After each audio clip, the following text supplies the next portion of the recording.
ఎన్నో ఈ మధ్యకాలంలో ఎన్నో జరిగాయి, ఎన్నో ఇబ్బందులు పడాను, ఎన్నో చూస్తున్నారు అందరూ.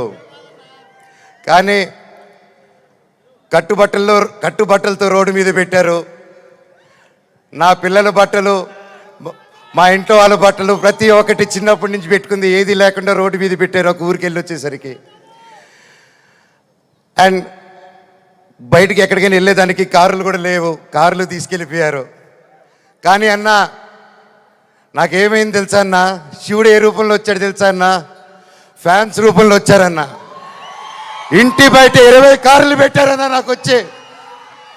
వాళ్ళే తీసుకొచ్చి ప్రతి ఒక్కరు వచ్చి అన్నా మేమున్నాం అని నిలబడారు. దీని అంతట్లో నాకు ఒకటే బాధ, ఇంత చేసినా, ఇంత జరిగినా, ఎంత ఇబ్బందులు పెట్టినా, ఎన్ని కేసులు వేసినా నాకు ఎవరి మీద కోపం రావట్లేదు, బాధ ఒకటే వేస్తుంది. అది నా బలహీనతో, అది వాళ్ళ బలమో నాకు అర్థం కావట్లేదు. ఎన్ని జన్మలైనా ఈ జన్మకు మాత్రం నా కట్టగాలేంత వరకు నేను మోహన్ బాబు గారి అబ్బాయినే, అది ఎవరు మార్చలేరు.